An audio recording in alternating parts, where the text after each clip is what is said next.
এক, কোটা সংস্কার আন্দোলনে police, RAB, answer, BGB, Chhatra League, Jubo League সহ সরকারি মদতপুষ্ট অস্ত্রধারীদের গুলি এবং নির্মম আঘাতে নিহত সকল মৃত্যুর সঠিক স্বচ্ছ তদন্ত হতে হবে এবং প্রকৃত দোষীর, তা সে যতই উচ্চ পদাধিকারী বা কোনো দলমতের হোক, সর্বোচ্চ আইনানুগ শাস্তি নিশ্চিত করতে হবে।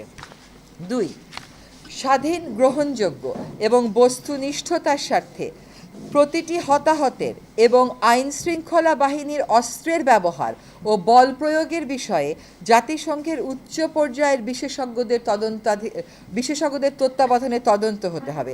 এই প্রক্রিয়া দ্রুততম সময়ের মধ্যে শুরু করতে হবে। 3, ইতোমধ্যে সংগ্রহীত ছবি, ভিডিও ফুটেজের মাধ্যমে চিহ্নিত সকল হন্তারক ও আক্রমণকারীকে অবিলম্বে গ্রেফতার করে আইনি প্রক্রিয়া শুরু করতে হবে।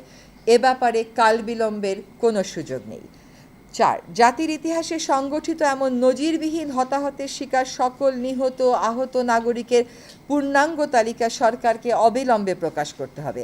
147 জন নয়, সকল নিহত আহত নাগরিকের সম্মানে জাতির সহানুভূতি, সম্মান আর শ্রদ্ধা প্রদর্শনের জন্য রাষ্ট্রীয়ভাবে যথাযথ মর্যাদায় শোক ঘোষণা করতে হবে। এই শোক প্রকাশকে আক্রমণকারীদের গ্রেফতারের দৃশ্যমান প্রক্রিয়া শুরু করে আন্তরিক ও অর্থবহ করতে হবে। দায় মেনে নিয়ে প্রত্যেক নিহতের পরিবারকে পর্যাপ্ত ক্ষতিপূরণ দিতে হবে এবং পুনর্বাসন নিশ্চিত করতে হবে। আহতদের সুচিকিৎসা নিশ্চিত করতে হবে। অঙ্গ হারানো সকল নাগরিকের পুনর্বাসন নিশ্চিত করতে হবে। কেবল প্রতিশ্রুতি নয়, ক্ষতিপূরণ আর পুনর্বাসনের পুরো পরিকল্পনা ও বাস্তবায়নের চিত্র জাতির সামনে অনতিবিলম্বে তুলে ধরতে হবে। অবিলম্বে আটককৃত সকল শিক্ষার্থীর মুক্তি দিতে হবে এবং শিক্ষার্থী গ্রেফতারের চলমান প্রক্রিয়া বন্ধ করতে হবে। সকল শিক্ষা প্রতিষ্ঠান খুলে দিতে হবে এবং সেখানে অস্ত্রধারী ও প্রভাব বিস্তারের রাজনীতি বন্ধ করতে হবে। 8, তথাকথিত ডিবি হেফাজত থেকে সকল সমন্বয়কারীকে মুক্তি দিতে হবে।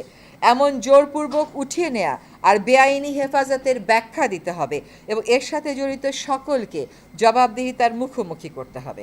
9, সরকারকে ভয় দেখানোর সংস্কৃতি থেকে সরে আসতে হবে। গুলি করে আন্দোলন দমানোর অসুস্থ মানসিকতার অবসান এখনই করতে হবে।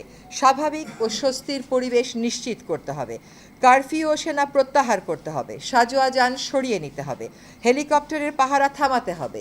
ব্লক রেইড, গণগ্রেফতার, ছাত্র অভিভাবক হয়রানি বন্ধ করতে হবে। আমরা স্বাধীন দেশে মুক্ত পরিবেশে বসবাস করব, কোনো বদ্ধ নিয়ন্ত্রিত আতঙ্কের পরিবেশে আর নয়। অবাধ তথ্যপ্রবাহে আরোপিত সকল বাধা দূর করতে হবে। ইন্টারনেট ও সামাজিক যোগাযোগ মাধ্যম পূর্ণ মাত্রায় খুলে দিতে হবে। আমাদের হয়তো এখানে গণমাধ্যমের উপর আরোপিত অলিখিত নিষেধাজ্ঞার কথাও বলা উচিত ছিল, সেটা আমরা মিস করে গেছি। সহিংসতা দমনের নামে বিরোধী মত দমন করা যাবে না। স্পষ্ট প্রমাণের মাধ্যমে সহিংসতার প্রতিটি ঘটনার